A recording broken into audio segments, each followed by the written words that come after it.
नमस्कार दोस्तों, कैसे हैं आप सभी। चलिए आज हम अपने इस वीडियो में CGHS के बारे में जानते हैं। ठीक है, जो जितने भी सेंट्रल गवर्नमेंट एम्प्लॉयज़ हैं वो CGHS के बारे में तो जानते ही होंगे कि ये एक सेंट्रल गवर्नमेंट की हेल्थ स्कीम है। तो अपने इस वीडियो में हम सभी उसके बेनिफिट्स के बारे में जानेंगे और बेनिफिट्स को लेने का प्रोसेस क्या होता है और क्या कंडीशंस होती हैं, उससे इर्द गिर्द संबंधित सारी चीज़ों को इस वीडियो में जानेंगे। और जानने का तरीका ऐसा है पैटर्न कि मैंने फ्रिक्वेंटली आज क्वेश्चंस के जरिए सारी चीज़ों को कवर किया हुआ है। मैंने लिखा तो 30 है, 30 फ्रिक्वेंटली आज क्वेश्चन, लेकिन अगर आप पूरा वीडियो देखेंगे तो आपकी मोर देन 100 अराउंड 150 क्वेरीज आपकी सॉल्व हो जाएंगी। इस बात की मैं गारंटी लेता हूँ, बिकॉज कि मैंने हर क्वेश्चंस को बहुत ही डिटेल में कवर किया हुआ है, उससे संबंधित और भी चीज़ों को आंसर में जोड़ा हुआ है। ठीक है, तो और मैंने साथ ही वीडियो में टाइम कोड भी दे दिया है। तो अगर आपके पास समय कम है तो आप डायरेक्ट उसी टाइम कोड पे क्लिक करके अपना क्वेरी सॉल्व कर सकते हैं, अपनी जानकारी ले सकते हैं और बाकी समय अपना बचा सकते हैं। आपका ज़्यादा समय न लेते हुए मैं डायरेक्ट टॉपिक पे आता हूँ। पहला क्वेश्चन है कि who are entitled for CGHS facilities. CGHS facilities किन के लिए बनी है, कौन कौन वो सर्विस वो फैसिलिटी ले सकता है, ये जानते हैं। तो जितने भी सेंट्रल गवर्नमेंट के एम्प्लॉयज़ हैं और उनके जो डिपेंडेंट फैमिली मेम्बर्स हैं वो लोग ले सकते हैं, और वो CGHS कवर्ड के जो एरियाज़ हैं वहाँ पे रह रहे हों। ठीक है, उनको ये मिलेगी। और सेंट्रल गवर्नमेंट के जो पेंशनर हैं और उनके सिविल जो फैमिली मेम्बर्स हैं एलिजिबल, उनको मिलेगी। और ये है कि वो उनको सेंट्रल सिविल एस्टीमेट से पेंशन मिल रही हो। जनरली सभी को वहीं से क्या कहते हैं पेंशन मिलती है। इस पर बहुत ज़्यादा जाने की ज़रूरत नहीं है। और sitting and x members of parliament, जितने भी सांसद हैं जो इस समय के सांसद हैं वर्किंग, और जो पूर्व सांसद थे मेंबर MP जिन्हों इंग्लिश में बोलते हैं सांसद हिंदी में, वो उनको मिलेगी। और एक्स गवर्नर और लेफ्टिनेंट गवर्नर को मिलेगी। फ्रीडम फाइटर्स को मिलेगी। Ex vice president, sitting and ex जजेस of Supreme Court and High Courts, उनको मिलेगी। Employees and pensioner of certain autonomous organisations in Delhi, कुछ ऑटोनोमस ऑर्गेनाइजेशन जो दिल्ली में हैं सिचुएटेड, उनके एम्प्लॉयज़ और जो पेंशनर हैं उनको भी मिलेगी। और जो दिल्ली में जो जर्नलिस्ट हैं और PIB द्वारा उनको एक्रेडिटेड किया गया है, उनको भी ये सर्विस मिलेगी, लेकिन उनको केवल OPD की सर्विस मिलेगी और राम मनोहर लोहिया हॉस्पिटल में ही मिलेगी। ठीक है, और Delhi police personal posted in Delhi, इनको भी, और रेलवे बोर्ड के जो एम्प्लॉयज़ हैं उनको CGHS की फैसिलिटी मिलेगी। अगले में आते हैं कि in how many cities CGHS is presently operative. CGHS की सुविधा अभी भारत में 80 शहरों में उपलब्ध है। और वो 80 शहर कौन से हैं, इसको आप लोग देख लीजिए इस लिस्ट में। आगरतला, आगरा, अहमदाबाद, ऐजवाल, अजमेर। तो मैंने अल्फ़ाबेटिकल कर दिया है, तो आप लोग देख लीजिएगा कि आपका शहर इसमें इंक्लूड है या नहीं। ठीक है, और मेरा शहर मैं अपना देख लेता हूँ, प्रयागराज। मैं प्रयागराज से हूँ, तो प्रयागराज है इस लिस्ट में, है ना। प्रयागराज वैसे भी थोड़ा सा क्या कहते हैं वाई सिटीज़ में आता है, तो इसका नाम होना कोई डाउट का विषय नहीं था, मुझे भी मालूम था कि ये आता ही है। ठीक है, for CGHS card age dependent what is the meaning of the word family. देखिए, डिपेंडेंट दे तो दिया गया, लेकिन किसको डिपेंडेंट माना जाएगा, आपकी फैमिली किसको किसको कंसिडर करा जाएगा, उसके बारे में जानते हैं। तो फैमिली किसे इंक्लूड करा जाएगा, हस्बैंड और वाइफ इज द केस में be, and other dependent family member, यानी दूसरे डिपेंडेंट फैमिली मेम्बर्स को तो माना ही जाएगा। साथ में जैसे मान लीजिए हस्बैंड एम्प्लॉई है तो वाइफ को माना जाएगा, अगर वाइफ एम्प्लॉई है तो हस्बैंड को माना जाएगा डिपेंडेंट, है ना। और दूसरे डिपेंडेंट फैमिली मेम्बर्स किसको किसको माना जाएगा, पेरेंट्स माता पिता, सिस्टर्स, विडोड सिस्टर्स यानी विधवा, widowed daughters, minor brother, minor sister, children, step children, wholly dependent children. और स्टेप चिल्ड्रन ऐसे कि वो आपके ही साथ रह रहे हों, यानी कि जो गवर्नमेंट सर्वेंट है उसी के ऊपर निर्भर हों पूरी तरह से, और वो उसी गवर्नमेंट के सर्वेंट के साथ रह रहे हों। ऐसा नहीं है कि मतलब वो सौतेले हैं लेकिन वो कहीं और रह रहे हैं, आपके ऊपर निर्भर भी नहीं है, तो उनको वो सुविधा नहीं मिलेगी। और अब ये नई क्या कहते हैं एडिशन आ गया है कि जो डिपेंडेंट डाइवोर्स डाटर है, सेपरेटेड डाटर है, विधवा मतलब कि या अपने पति से अलग हो गई है या विधवा हो गई है, कुछ भी तलाक हो गया है, तो उसके जो माइनर चिल्ड्रन होंगे वो भी आपके डिपेंडेंट माने जाएंगे। और साथ में स्टेप मदर, सौतेली माँ भी मानी जाएगी। और डिपेंडेंसी में ये देखा जाएगा कि जो जिनको आप अपना डिपेंडेंट मान के इंक्लूड करा रहे हैं, उनकी जो मंथली पेंशन है वो 9,000 से ज़्यादा नहीं होनी चाहिए, plus the amount of DA on the basic pension 9,000 से अधिक नहीं होनी चाहिए। अगर ऐसा है तो फिर उसे आपका डिपेंडेंट नहीं माना जाएगा। लेकिन जो स्पाउज के केस में है, इस स्थिति में 9,000 नहीं देखा जाएगा। यानी कि अगर पति है और उसकी मान लीजिए पत्नी 9,000 से ज़्यादा पैसे कमा रही है कुछ भी करके, या पत्नी है तो उसका पति ज़्यादा कमा रहा है, तब भी अगर भले ही वो 9,000 से ज़्यादा कमा रहा हो तब भी उसको डिपेंडेंट माना जाएगा। ठीक है। अब है कि what is the procedure to register with the CGHS। तो सबकी, दोनों पेंशनर और सर्विंग एम्प्लॉयज़ दोनों की प्रोसेस अलग अलग है। हम लोग पहले पेंशनर के बारे में जानते हैं। पेंशनर का ऐसा है दोस्तों कि उन्हें CGHS कार्ड लेने के लिए एडिशनल डायरेक्टर जितने भी CGHS के जो एडिशनल डायरेक्टर हैं वो सभी सिटीज़ में होते हैं, तो उनके ऑफिस में जाना पड़ेगा, वहाँ से वो प्राप्त कर सकते हैं। और अगर दिल्ली में है तो वो JD यानी कि जॉइंट डायरेक्टर के पास जाना पड़ेगा। ठीक है। और इसका फॉर्म जो है तो CGHS की वेबसाइट से भी लिया जा सकता है, या CGHS की वेबसाइट से नहीं डाउनलोड करना है तो ऑफिस से जो AD और JD मैंने बताया वहाँ से मिल ही जाएगा। और बाकी और कौन कौन से डॉक्यूमेंट हैं, जो वही एप्लीकेशन आपको प्रिस्क्राइब फॉर्मेट में फिलअप करना पड़ेगा। ठीक है, देना पड़ेगा। और प्रूफ ऑफ रेसिडेंस कि आप कहाँ रह रहे हैं, और जो आपके डिपेंडेंट्स हैं वो कहाँ रह रहे हैं उनका भी प्रूफ देना पड़ेगा। आपके अगर बच्चे को नाम आप इंक्लूड करा रहे हैं तो उनकी एज का आपको देना पड़ेगा सर्टिफिकेट। और अगर मान लीजिए कोई बच्चा है और उसकी एज 25 से ऊपर है, जनरली क्या होता है कि अगर बच्चे 25 से अबव हैं तो उनका नहीं इंक्लूड होता है, लेकिन अगर डिसेबल है वो तो उसका नाम इंक्लूड करा जाएगा, लेकिन उसका आपको सर्टिफिकेट देना पड़ेगा, डिसेबिलिटी सर्टिफिकेट। अगर आप नहीं देंगे तो उसे बेनिफिशियरी नहीं माना जाएगा, बेनिफिशियरी की लिस्ट में नहीं लिया जाएगा।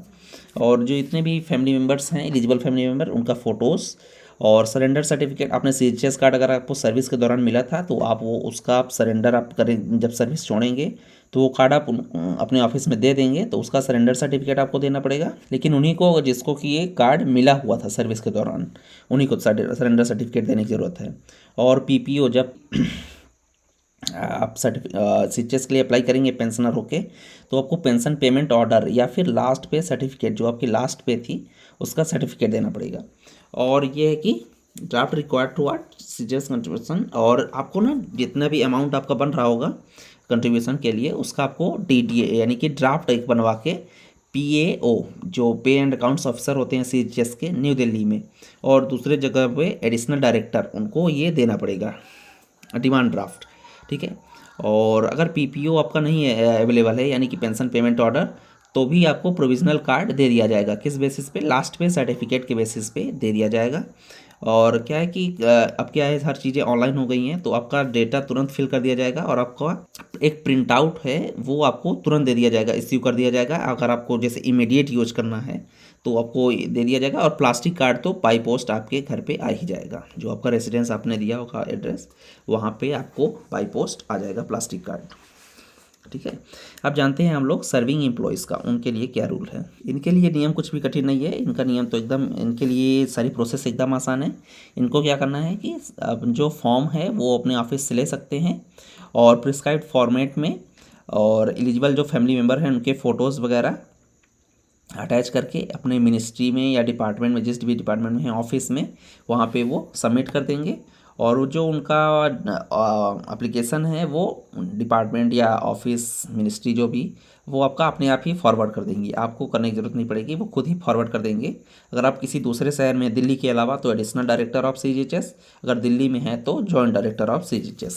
और प्रिंट आउट तो आपको तुरंत मिल जाएगा, इमीडिएट यूज के लिए आपको प्रिंट आउट दे दिया जाएगा। बाकी जो प्लास्टिक कार्ड है वो बाई पोस्ट तो आपको आएगा ही। अब अगला क्वेश्चन है कि क्या CGHS की फैसिलिटीज़ फ्री ऑफ कॉस्ट होती हैं? एकदम फ्री होती हैं?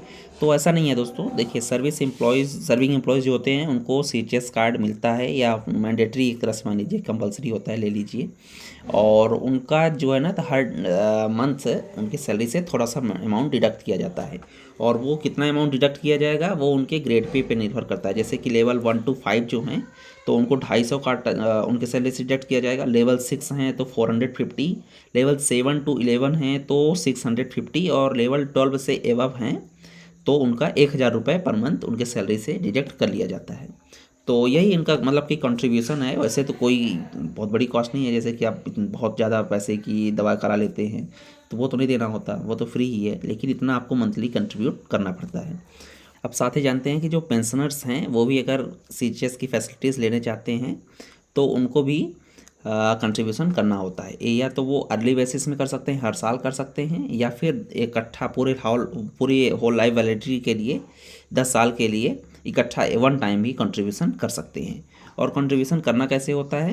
कंट्रीब्यूशन जो पेंशनर्स होते हैं उनको डिमांड ड्राफ्ट के जरिए, जो PAO CGHS होते हैं, पे एंड अकाउंट्स ऑफिसर, उनको डिमांड ड्राफ्ट सबमिट करना होता है। और कितना अमाउंट होगा कंट्रीब्यूशन, ये उनके जो पेंशनर्स होते हैं उनकी जो ग्रेड पे होती है उसके अकॉर्डिंग डिसाइड होता है कि वो सर्विस में रहे होते तो उनका कितना ग्रेड पे होता, उस हिसाब से वो अमाउंट डिसाइड किया जाता है और उतना उनको पे करना पड़ता है अगर वो CGHS की फैसिलिटीज़ लेना चाहते हैं तो। अगला क्वेश्चन है कि जो एम्बुलेंस के चार्जेस होते हैं वो क्या वो भी रिम्बर्स कर दिए जाते हैं, यानी कि उसका भी पैसा आपको मिल जाता है?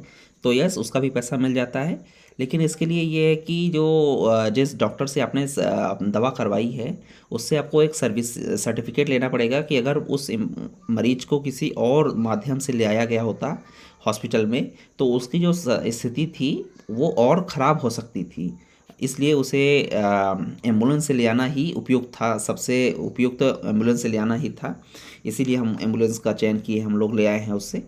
तो फिर ठीक है। अगर ये नहीं है कि मतलब कि आपको जुकाम हुई है, जुकाम हो गई और आप एम्बुलेंस से जा रहे हैं अपना किराया बचाने के लिए, तो उस स्थिति में नहीं मिलेगा।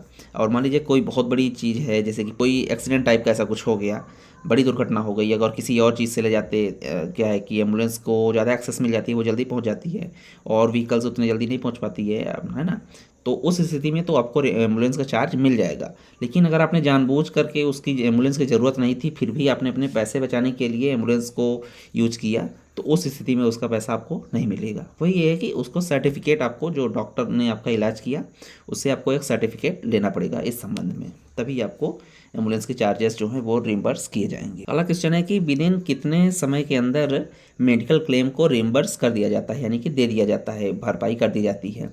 तो अगर आपके सारे डॉक्यूमेंट्स कंप्लीट हैं, कोई पेंशनर है उसके सारे डॉक्यूमेंट कंप्लीट हैं, तो विद इन 45 डेज यानी कि 1.5 महीने के अंदर उसके सारे मेडिकल क्लेम्स रिम्बर्स कर दिए जाते हैं। अगला क्वेश्चन है कि अगर आपका जो क्लेम था वो बिना ज़रूरत के डिले किया जा रहा है तो उस स्थिति में आप क्या कर सकते हैं? तो जो पेंशनर बेनिफिशरीज हैं वो अपने सिटी के एडिशनल डायरेक्टर से कांटेक्ट कर सकते हैं उनके ऑफिस में जा कर के, और ये किसी भी वेडनेसडे को बिटवीन 11 AM to 1 PM जाके उनसे कांटेक्ट कर सकते हैं और इसके संबंध में कंप्लेंट कर सकते हैं।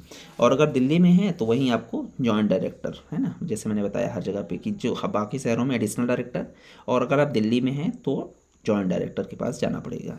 अगला क्वेश्चन है कि CGHS कार्ड लेने के लिए कितना समय लगता है? तो देखिए आजकल तो हर चीज़ कंप्यूटराइज हो गई है, तो आपका जो आपने जिस दिन भी अप्लाई किया उसके उसी दिन या फिर अगले दिन उसी दिन ही मिल जाता है, आपको प्रिंट आउट दे दिया जाएगा और उसका आप यूज कर सकते हैं, ठीक है, उसके यूज पे भी अपना काम कर सकते हैं और उसके बेस पे। और अगर आपको प्लास्टिक कार्ड ही चाहिए तो प्लास्टिक कार्ड भी आपको 3 वीक के अंदर आपके रेसिडेंस में बाय पोस्ट आ जाता है प्लास्टिक कार्ड, और जो प्रिंट आउट है वो तो उसी दिन मिल जाता है। अगला क्वेश्चन है कि अगर आपको जो CGHS कार्ड है वो नहीं इश्यू किया गया है, जो उसकी जो प्रिस्क्राइब टाइम है उसके भीतर आपको अपना कार्ड नहीं मिला है, तो उस स्थिति में आप क्या कर सकते हैं? तो आप जो आपके जॉइंट डायरेक्टर, अगर आप दिल्ली में हैं तो मैंने बताया CGHS बिल्डिंग RK पुरम सेक्टर 12 न्यू दिल्ली, यहाँ पे जाके आप जॉइंट डायरेक्टर से या उनके जो ऑफिस में जाके मिल सकते हैं, कांटेक्ट कर सकते हैं अगर आप दिल्ली में हैं तो। अगर आप दूसरे शहरों में हैं तो वहीं आपको एडिशनल डायरेक्टर से जाके मिलना पड़ेगा और अपनी समस्या बतानी पड़ेगी। अगला क्वेश्चन है कि यदि मैं अपना जो CGHS कार्ड है वो मेरा गुम गया है तो मुझे क्या करना पड़ेगा, क्या करना चाहिए? तो उस स्थिति में आपको अपना एप्लीकेशन AD/JD, जो मैंने बताया ना, AD के मतलब आप समझ जाइए AD/JD कहाँ पे यूज होंगे, एडिशनल डायरेक्टर, जॉइंट डायरेक्टर। तो अपना जो एप्लीकेशन है उसकी 2 फोटोग्राफ और IPO 50 रुपये का, एक तरह से मान लीजिए कि आपको फ़ाइन ही है, IPO आपको भरना पड़ेगा डुप्लीकेट कार्ड इश्यू करने के लिए। और ये जो IPO है यानी कि इंडियन पोस्टल ऑर्डर, ये आपको किसको पे करना पड़ेगा? जो PAO CGHS यानी पे एंड अकाउंट्स ऑफिसर, इनके नाम पे आपको ये पे करना पड़ेगा, तो फिर वो आपको रीजनरेट कर देंगे, दोबारा कार्ड इश्यू हो जाता है। अगला क्वेश्चन है कि यदि मेरे कार्ड में name, date of birth, entitlement etcetera जो है वो गलत लिखा हुआ है तो उस स्थिति में हम क्या कर सकते हैं? तो उस स्थिति में अगर आप वही मैंने जो हर बार पिछली बार भी बताया है कि अगर आप दिल्ली में है तो जॉइंट डायरेक्टर्स के ऑफिस जाना है, और अगर दूसरे सिटीज़ में हैं तो एडिशनल डायरेक्टर के ऑफिस में जाना है। लेकिन अगर आप वर्किंग हैं तो आप अपने ऑफिस में भी बता सकते हैं, वहाँ से भी ठीक हो जाएगा, वहाँ से करेक्ट की जो प्रोसेस है वो स्टार्ट हो जाएगी। अगला क्वेश्चन है कि क्या कोई कलर स्कीम है प्लास्टिक कार्ड से कि प्लास्टिक कार्ड देख के भी समझा जा सके। तो हाँ, ऐसा है, ये पैटर्न है। और वो पैटर्न ऐसा है कि जो सर्विंग गवर्नमेंट एम्प्लॉयज़ होंगे उनके कार्ड पे ऊपर एक टॉप पे ब्लू कलर होगा, ठीक है। और जो पेंशनर हैं, एक CMP पूर्व सांसद हैं, फ्रीडम फाइटर्स हैं, उनके में ग्रीन की पट्टी होगी। और जो मेंबर ऑफ पार्लियामेंट हैं, जो वर्किंग सांसद हैं MPs, उनके में रेड होगा। और जो ऑटोनोमस बॉडीज़ हैं, जर्नलिस्ट हैं, वो जो बेनिफिशरीज होंगे उनके में येलो कलर की, मतलब कि येलो कलर, उसके टॉप में येलो कलर होगा। अगला क्वेश्चन ये है दोस्तों कि जैसे मान लीजिए कोई नोएडा में है और उसका ऑफिस साकेत में है, और वो ये चाहते हैं कि मैं दोनों जगह की फैसिलिटीज़ ले सकूं, मतलब कि मुझे अगर नोएडा में ज़रूरत पड़ती है तो मैं नोएडा में जाके अपनी दवाइयाँ ले सकूं, मतलब फैसिलिटीज़ जो भी CHS की है मेडिकल, तो वो ले सकूं, और साकेत में ज़रूरत पड़े तो वहाँ भी ले सकूं। तो क्या ऐसा संभव है? तो हाँ, ऐसा संभव है, क्योंकि जब से कंप्यूटराइजेशन हो गया है, हर चीज़ें अब ऑनलाइन हो चुकी हैं। तो क्या है कि आप CHS फैसिलिटीज़ किसी भी भारत के किसी भी वेलनेस सेंटर से जाके आप CHS की फैसिलिटीज़ ले सकते हैं। ऐसा नहीं है कि आप एक ही नोएडा में है तो नोएडा में ही ले सकते हैं, किसी दूसरी जगह नहीं ले सकते। तो ऐसा नहीं है, कहीं से भी आप ले सकते हैं। अगला क्वेश्चन है कि how long does it take to get the medicine लेने में समय कितना लगता है, यानी कि कितने समय के अंदर हमें दवाइयाँ मिल जाएंगी। तो देखिए, अगर डिस्पेंसरी में दवाइयाँ उपलब्ध होंगी तो वो आपको तुरंत इमीडिएटली ही दे दी जाएंगी। लेकिन अगर नहीं उपलब्ध हैं और जो ऑथराइज लोकल केमिस्ट हैं जिनको रिकॉग्नाइज करता है CGHS, उनके द्वारा अगर कोई दवाई मांगी गई है, यानी कि मतलब रिकमेंड की गई है, तो वो आपको विद इन नेक्स्ट डे आपको इश्यू कर दी जाएगी, यानी कि आपको प्रोवाइड करा दी जाएगी। अब अगला क्वेश्चन ये है कि मैक्सिमम पीरियड क्या होता है जिसके लिए आप मेडिसिन ले सकते हैं, मतलब कि एक ही बार में आप कितने दिनों के लिए दवाई ले सकते हैं, यानी कि 1 साल, 2 साल की, 2 महीना की, 1 महीना की, 15 दिन। तो देखिए, मेडिसिन आपको अप टू 3 महीने तक की दवाइयाँ दिए जा सकती हैं, लेकिन उसके लिए आपके पास वैलिड प्रिस्क्रिप्शन होना चाहिए, डॉक्टर ने रिकमेंड करा हो, ठीक है। तो आप अप टू 3 महीने तक की दवा एक बार में ले सकते हैं। लेकिन अगर आप विदेश जा रहे हैं तो आपको 6 महीने तक की दवा दी जा सकती है, लेकिन उसके लिए भी वही नियम है कि आपके पास वैलिड डिस्क्रिप्शन होना चाहिए और डॉक्यूमेंट्री सपोर्ट होना चाहिए कि आप फॉरेन कंट्री विजिट करने जा रहे हैं।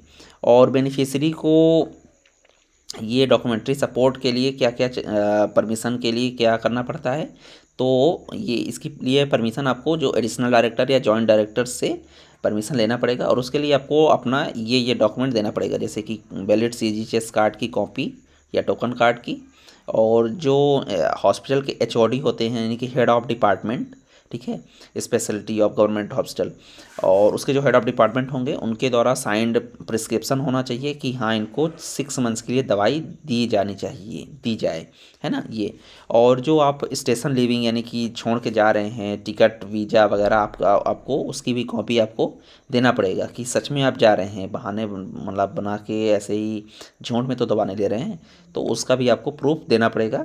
ये सारे डॉक्यूमेंट्स जब आप क्लिनिक में देंगे, जहाँ से भी आप दवा ले रहे हैं, तो फिर उस स्थिति में आपको 6 मंथ्स तक की भी दवा दी जाएगी। अगला क्वेश्चन है कि अगर आपको कोई दवा चाहिए और वो वेलनेस सेंटर में उपलब्ध नहीं है, और जो केमिस्ट है ALC यानी ऑथराइज लोकल केमिस्ट, ठीक है, उसके पास भी वो दवा, मतलब वो भी ये दवा प्रोवाइड नहीं करता है, तो उस स्थिति में आप दवा कैसे ले सकते हैं। तो उसमें आप क्या कर सकते हैं कि जो CMO होंगे, यानी चीफ मेडिकल ऑफिसर, उनके ऑथराइजेशन के द्वारा ओपन मार्केट से, यानी कि कहीं से भी दवा आप खरीद सकते हैं, और उसका जो रिम्बर्समेंट है वो आप क्लेम कर सकते हैं। अगला क्वेश्चन है दोस्तों कि यदि मान लीजिए कोई मेडिसिन है जैसे कि एंटीबायोटिक्स, और उसकी अर्जेंटली रिक्वायरमेंट है ट्रीटमेंट के लिए, लेकिन वो CGHS के वेलनेस सेंटर्स में उपलब्ध नहीं है, तो उस स्थिति में क्या किया जा सकता है। तो ऐसे में क्या करना है कि जो CMO होते हैं वो आपको, उनके पास जो अथॉरिटी फॉर्म होता है वो इश्यू करके आपको 3 से 5 दिन के लिए जो मेडिसिन हैं वो डायरेक्ट जो ऑथराइज लोकल केमिस्ट है वहाँ से उपलब्ध करा देंगे, यानी कि वो फॉर्म आपको दे देंगे, अपना इश्यू कर देंगे, तो उसके ज़रिए आप ऑथराइज लोकल केमिस्ट से 3 4 से 5 दिन के लिए, जब तक वो उपलब्ध नहीं हो जाती है तब तक के लिए वो दवाइयाँ आप ले सकते हैं, वहाँ से प्राप्त कर सकते हैं। अगला क्वेश्चन है दोस्तों कि किसी के फादर हैं, मान लीजिए वो कैंसर पेशेंट हैं, और आफ्टर ट्रीटमेंट ऑपरेशन के बाद वो बेड रिडन है, यानी कि बेड में ही लेटे रहते हैं, और डॉक्टर्स ने कहा कि आपको कमजोरी बहुत है, आपको प्रोटीन पाउडर लेना चाहिए। तो क्या CGHS के द्वारा प्रोटीन पाउडर भी लिया जा सकता है, प्राप्त किया जा सकता है? तो नहीं किया जा सकता, क्योंकि जो डाइटरी सप्लीमेंट्स हैं वो CGHS के अंदर परमिसिबल नहीं है, उनकी स्वीकृति नहीं है। ठीक है। अगला क्वेश्चन है कि क्या पेनफिल के इंजेक्शन भी CGHS के द्वारा प्रोवाइड करे जाते हैं? तो नहीं, इंसुलिन के जो पेन होते हैं वो सप्लाई नहीं करे जाते हैं CGHS को, लेकिन जो इंसुलिन पेन के जो कार्ट्रिजेस होते हैं वो CGHS के द्वारा सप्लाई किए जाते हैं। अगला क्वेश्चन है दोस्तों कि मान लीजिए कोई फॉरेन विजिट में गया है, ठीक है, और वहाँ उसको कोई इमरजेंसी हो गई और वहाँ पे उसको अपना ट्रीटमेंट कराना पड़ रहा है, तो क्या CGHS की फैसिलिटी वहाँ भी वो उपलब्ध करा, मतलब कि वहाँ जो भी दवा उसने कराई क्या उसके लिए भी वो रिम्बर्स करा सकता है अमाउंट? तो नहीं। अगर उसने बाहर गया है, वो देश से बाहर गया है, तो उसका जो भी एक्सपेंडिचर होगा उसके लिए वो खुद लायबल होगा, वो खुद भरेगा, उसके लिए CGHS के द्वारा कोई भी रिम्बर्समेंट नहीं किया जाएगा।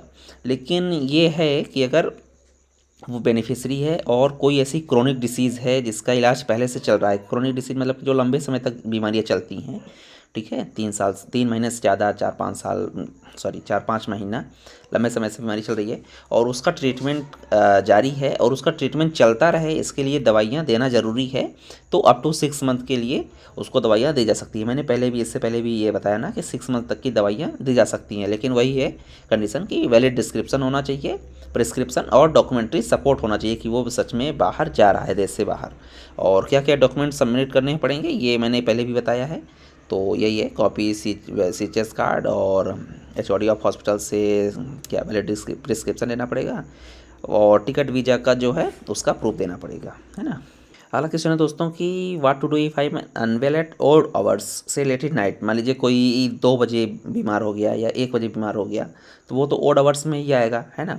तो मान लीजिए कि उस समय पे उसको दवाइयाँ लेने के लिए क्या प्रावधान है? तो ये है कि वो किसी भी 24 आवर फंक्शनल डिस्पेंसरी जो भी दिल्ली में हो या किसी भी दूसरे शहर में भी, तो वहाँ से ले सकता है, या कि उसके कोई नज़दीकी गवर्नमेंट हॉस्पिटल हो वहाँ जा सकता है, या कि अगर गवर्नमेंट हॉस्पिटल नहीं है तो कोई और दूसरे इम्पैनल्ड हॉस्पिटल हों, प्राइवेट हॉस्पिटल, वहाँ जा सकता है। यदि ये भी उपलब्ध नहीं है, मतलब एक्सेस नहीं हो पा रहा है, मिल नहीं पा रहा है या दूर पड़ रहे हैं, तो बहुत ज़्यादा इमरजेंसी है तो आप किसी भी प्राइवेट हॉस्पिटल में भी जा सकते हैं, वहाँ उसका भी आपको रिइंबर्समेंट मिल जाएगा। अगला क्वेश्चन है कि इमरजेंसी के दौरान किसको किसको कौन कौन मतलब इंटाइटल्ड होता है ट्रीटमेंट के लिए प्राइवेट इम्पैनल्ड हॉस्पिटल में? तो ऐसा ये नहीं है कि कौन कौन होता है, जिसके पास भी वैलिड CGHS कार्ड है वो सभी बेनिफिशरीज इमरजेंसी के दौरान भी इम्पैनल्ड हॉस्पिटल में, प्राइवेट इम्पैनल्ड हॉस्पिटल में दवा करा सकते हैं।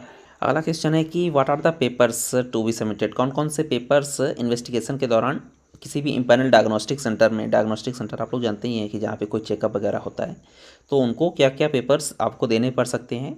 तो क्या देने पड़ सकते हैं? जो CGHS डॉक्टर हैं, गवर्नमेंट स्पेशलिस्ट हैं, उनके द्वारा जो प्रिस्क्रिप्शन आपको दिया गया है उसकी कॉपी या सेल्फ अटेस्ट करके आप देंगे। और दूसरा चीज़ कि जो पेशेंट है और आपका जो मेन कार्ड होल्डर है उसकी जो कार्ड होगा उसकी आपको फ़ोटोकॉपी देनी पड़ेगी, ठीक है। अब अगला क्वेश्चन है कि अगर कोई भी इम्पैनल्ड हॉस्पिटल है वो आपको फैसिलिटीज़ नहीं देता है, सर्विसेज नहीं देता है, और या कि आपसे जैसे कि सौतेला व्यवहार करता है, मतलब कि आपकी जितनी केयर करनी चाहिए उस हिसाब से केयर नहीं करता है, इग्नोर करता है, तो उस स्थिति में आप क्या कर सकते हैं? तो जो आपके CMO होंगे वहाँ कंसर्न जो वेलनेस सेंटर है उस एरिया के, उनसे आप कांटेक्ट कर सकते हैं, या कि एडिशनल डायरेक्टर जो CGHS के होंगे और उस सिटी के, उनसे कांटेक्ट कर सकते हैं, या कि उसके अलावा जो नोडल ऑफिसर होंगे उनसे भी आप कांटेक्ट कर सकते हैं। इन 3 व्यक्तियों से आप कांटेक्ट कर सकते हैं, उनके ऑफिस में जाके कांटेक्ट कर सकते हैं और अपनी कंप्लेंट बता सकते हैं, अपनी जो ग्रीवेंसेस हैं वो स्पष्ट कर सकते हैं। अगला क्वेश्चन है, देखिए कि क्या होता है, ज़्यादातर लोग बड़े शहरों में नौकरी कर रहे होते हैं, लेकिन जब रिटायर हो जाते हैं तो वो जो उनका घर होता है गांव शहर, मतलब कि छोटा शहर या गांव जहाँ भी, तो वहाँ पे वो वापस जाना चाहते हैं। तो उस स्थिति में उनका ये क्वेश्चन होता है कि वो क्या CGHS की फैसिलिटीज़ किस तरह से ले सकते हैं, अपनी फैमिली को मेडिकल केयर किस तरह से दे सकते हैं? तो इसका यही है कि वो CGHS फैसिलिटीज़ के लिए एलिजिबल होते हैं और वो अपना CGHS कार्ड प्राप्त कर लें, और जो उनके नज़दीक जो भी शहर होगा जो कि CGHS के एरिया में आता है, कवर्ड एरिया में, कवर्ड सिटी है, तो वहाँ से अपनी दवाइयाँ ले सकते हैं, प्राप्त कर सकते हैं और अपना इलाज ज़रूरत पड़ने पर करा सकते हैं। अगला क्वेश्चन है दोस्तों कि क्या फैसिलिटीज़ उपलब्ध होती हैं कि यदि कोई पेंशनर है और नॉन CGHS एरिया में रहता है तो उनको क्या फैसिलिटीज़ वो प्राप्त कर सकते हैं? तो उनके लिए कई विकल्प होते हैं, तो सभी को हम लोग जानते हैं। जैसे कि अगर कोई पेंशनर है नॉन सीजीएच एरिया में रह रहे हैं, तो उनके पास ये ऑप्शन होता है कि वो सीजीएच की बेनिफिशरीज बन जाएं और सीजीएच की जो फैसिलिटी है जो नियरेस्ट उनकी सिटी पड़ेगी वहाँ से ले सकते हैं, प्राप्त कर सकते हैं। और दूसरा ऑप्शन ये है कि वो अगर वो सीजीएच कार्ड नहीं लेते हैं और नॉन सीजीएच एरिया मतलब रह रहे हैं, और तो वो जो फिक्स्ड मेडिकल अलाउंस है वो प्राप्त कर सकते हैं। लेकिन यही है कि जो सीजीएच की और जो फैसिलिटीज़ हैं वो उन्हें नहीं मिलेंगी, ठीक है। और चौथा ऑप्शन ये है कि जो सीजीएच के पेंशनर बेनिफिशरीज़ हैं और उनके जो डिपेंडेंट और एलिजिबल फैमिली मेम्बर्स हैं, सीजीएच कार्ड है उनके पास, तो वो भले ही वो नॉन सीजीएच एरिया में रह रहे हों लेकिन फिर भी वो इन पेशेंट मेडिकल ट्रीटमेंट ले सकते हैं और जो फॉलोअप ट्रीटमेंट भी होता है वो भी ले सकते हैं। किसमें? CSMA और IECHS जो अप्रूव्ड हॉस्पिटल होते हैं वहाँ से ले सकते हैं। लेकिन ये है कि उनको रेफरल लेना पड़ेगा सीजीएच की डिस्पेंसरी से, और जो मेडिकल रिम्बर्समेंट है जो भी अमाउंट हो रहा होगा वो आप एडिशनल डायरेक्टर से को मतलब एप्लीकेशन लिख के क्लेम कर सकते हैं, लेकिन उसी एडिशनल डायरेक्टर, उस सिटी के एडिशनल डायरेक्टर से जहाँ का आपका कार्ड रजिस्टर्ड है, ठीक है। ऐसे कोई और जो नज़दीकी है उससे नहीं, जहाँ आपका कार्ड रजिस्टर होगा उस वहाँ के उस जगह के एडिशनल डायरेक्टर को आपको एप्लीकेशन लिखना पड़ेगा। दूसरी स्थिति ये है कि जो मेडिकल, अगर आपको मेडिकल इमरजेंसी है तो आप ट्रीटमेंट किसी भी हॉस्पिटल से ले सकते हैं और जो एडिशनल डायरेक्टर, जॉइंट डायरेक्टर हैं कंसर्न सिटी के, उनसे आप अपना मेडिकल क्लेम सबमिट कर सकते हैं उनको। और रिम्बर्समेंट क्या होता है कि सीजीएच रेट, जहाँ पे आपका मतलब कि कार्ड जिस सिटी का रजिस्टर है वहाँ उस मेडिसिन की, उस ट्रीटमेंट की क्या रेट है, उस हिसाब से आपको रिम्बर्समेंट करा जाएगा, ठीक है। ये आपकी बार्ड जो इंटाइटलमेंट्स हैं जो कि आपके जो क्लेम है उसमें है, उसमें इन दोनों में जो लेस रहेगा उसको कंसिडर करा जाएगा, ठीक है। ये नहीं है कि आपने मान लीजिए जहाँ पे सीजीएच आपका कार्ड रजिस्टर है वहाँ पे उस चीज़ की दवा आप 400 रुपये है और आपने जहाँ दवाई कराई वहाँ पे 3200 रुपये है, तो 3200 वाला नहीं कंसिडर किया जाएगा, 400 रुपये कंसिडर करा जाएगा। अब अगला क्वेश्चन ये है दोस्तों कि मान लीजिए आपने किसी प्राइवेट हॉस्पिटल में आपने इलाज करवाया और वहाँ पे आपका बिल बना 2.5 लाख रुपए का, ठीक है। लेकिन जब आपने रिइंबर्समेंट की कोई इमरजेंसी थी उस स्थिति में ही आपका प्राइवेट हॉस्पिटल कंसिडर करा जाएगा, ये इस बात का ध्यान रखिए। और जो रिइंबर्समेंट आपने कराया तो उसमें आपको केवल 50,000 या 40,000 रुपये ही रिइंबर्स हुआ, बाकी अमाउंट नहीं रिइंबर्स किया गया, तो उसका क्या कारण हो सकता है? तो उसका कारण ये है कि जो प्राइवेट हॉस्पिटल हैं उनका गवर्नमेंट के साथ कोई भी एग्रीमेंट नहीं है, ठीक है। जो प्राइवेट हॉस्पिटल्स गवर्नमेंट के साथ इम्पैनल्ड नहीं हैं, उनके साथ कोई भी एग्रीमेंट नहीं है कि वो इस रेट पे आपको दवाइयाँ देंगे या इस रेट पे आपको ट्रीटमेंट देंगे और क्या कहते हैं CHS उसे अप्रूव करेगा, ठीक है। तो अगर हमने नॉन इम्पैनल्ड हॉस्पिटल से इमरजेंसी में दवा करवा ली है तो आपको उतना ही अमाउंट रिवर्स करा जाएगा जो CHS के अपना अकाउंट कैलकुलेशन करेंगे और उनको लगेगा कि इसका इतना चार्ज होना चाहिए, इसका इतना चार्ज होना चाहिए, इस दवा की इतनी प्राइस होती है, तो वो अपने हिसाब से जो उनका प्राइस बनेगा उतना ही अमाउंट वो रिम्बर्स करेंगे। मान लीजिए प्राइवेट हॉस्पिटल में आपने कोई ऑपरेशन करवाया और उसने 80,000 रुपये बना दिया, लेकिन अगर CHS का रेट ये कहता है कि इसका तो 25,000 ही रेट होना चाहिए, तो वो 25,000 ही आपको देंगे। अगर मान लीजिए 25,000 CHS का रेट है लेकिन जो प्राइवेट हॉस्पिटल है उसने 22,000 दिया, तो फिर आपको 22,000 ही देंगे, रिम्बर्स करा जाएगा। लेकिन अगर ज़्यादा प्राइवेट हॉस्पिटल बता रहा है तो उस स्थिति में जो CHS का जो रेट है वो कंसिडर करा जाएगा। वो 25,000 है तो फिर वो 25,000 ही केवल रिम्बर्स करेंगे, बिकॉज प्राइवेट हॉस्पिटल के साथ कोई भी उनका एग्रीमेंट नहीं है ना। जो इम्पैनल्ड हॉस्पिटल हैं उनके साथ तो एग्रीमेंट है, वो तो उतना ही चार्ज करेंगे, जो इम्पैनल्ड हॉस्पिटल हैं वो ज़्यादा चार्ज ही नहीं करेंगे। लेकिन प्राइवेट वाले तो अपने मनमानी कुछ भी कितना भी ले सकते हैं, जो उनका रेट होगा, जो भी मनमानी नहीं कह रहा हूँ, तो गवर्नमेंट उतना ही देगी, जो उनका प्री डिस्क्राइब्ड रेट है उतना ही आपको रिम्बर्स करेंगी, ज़्यादा नहीं किया जाएगा। अगला क्वेश्चन है कि दोस्त कोई मान लीजिए कोलकाता गया अपने बच्चे को देखने और उनके लेग में फ्रैक्चर हो गया और उन्होंने इमरजेंसी में किसी प्राइवेट हॉस्पिटल में अपनी दवा कराई, तो उनको रिम्बर्समेंट कितना मिलेगा? क्या उन्हें फुल रिम्बर्समेंट मिलेगा? तो ऐसा कोई इम्पोर्टेंट ज़रूरी नहीं है कि उनको फुल रिम्बर्समेंट मिलेगा। मान लीजिए गवर्नमेंट CHS ने देखा कि इसका रेट इस इलाज का ₹3000 होता है। लेकिन वही जो मैंने पिछले वाले क्वेश्चन में बताया ना, वही सेम चीज़ इसमें भी अप्लाई होगा कि जो प्राइवेट हॉस्पिटल उसने 12,000 बताया और उसकी रेट 3,000 ही है, तो आपको 3,000 ही रिम्बर्स किया जाएगा, 12,000 नहीं किया जाएगा। लेकिन अगर आपने किसी इंडिपेंडेंट हॉस्पिटल में कराया होता तो जितना भी इंडिपेंडेंट हॉस्पिटल ने जो बिल रेज किया होगा सारा कुछ रिम्बर्स CGHS कर देता है। सो दोस्तों, हमारा वीडियो यहीं पे समाप्त होता है और मैं ये उम्मीद करता हूँ कि मैंने अपने इस वीडियो के माध्यम से आपकी बहुत सारी क्वेश्चंस जो क्वेरी, डाउट, कन्फ्यूजन वगैरह थे उसको सॉल्व किया है, उसको क्लियर किया है। तो वीडियो अगर आपके काम का रहा हो, यूज़फुल रहा हो, तो उसे लाइक ज़रूर कर दीजिए। कोई भी सजेशन हो कि आपने ये चीज़ वीडियो में मिस कर दिया और अपने वीडियो में अगले वीडियो में ये चीज़ बताइए, तो सजेशन भी दे सकते हैं। कोई क्वेश्चन हो जो मैंने इस वीडियो में कवर नहीं किया है तो वो भी आप पूछ सकते हैं। कोई पर्सनल क्वेश्चन हो तो आप कमेंट के माध्यम से मुझे पूछ सकते हैं, मैं उसका ज़रूर से ज़रूर रिप्लाई करूँगा। देखिए, अगर नहीं पता होगा, मैंने अपने और भी वीडियोस में बताया कि अगर नहीं पता होगा तो मैं उसके बारे में रिसर्च करूँगा, पढ़ूँगा, जानने की कोशिश करूँगा और फिर आपको रिप्लाई करूँगा। ठीक है, तो वो भी आप पूछ सकते हैं कोई पर्सनल क्वेश्चन। और अगर आपको लगता है कि मेरे काम का तो है ही, मेरे ये फ्रेंड हैं उनको भी काम का है, तो उन्हें भी शेयर कर दीजिए, उनकी भी हेल्प हो जाएगी। और दोस्तों, मैं इस तरह की वीडियोस तो बनाता ही रहूँगा। तो आप एक तरह से मुझे क्या सकते हैं कि पुरस्कार के लिए मान लीजिए कि आप चैनल को सब्सक्राइब कर लीजिए। सब्सक्राइबर्स बहुत ही कम हैं, तो एक तरह से मुझे मोटिवेशन मिलेगा। सो प्लीज़ सब्सक्राइब कर लीजिए। और आपने यहाँ तक देखा, इसके लिए आप सभी को बहुत बहुत धन्यवाद, हृदय से धन्यवाद करता हूँ। और इसी के साथ वीडियो समाप्त करता हूँ। थैंक यू, धन्यवाद।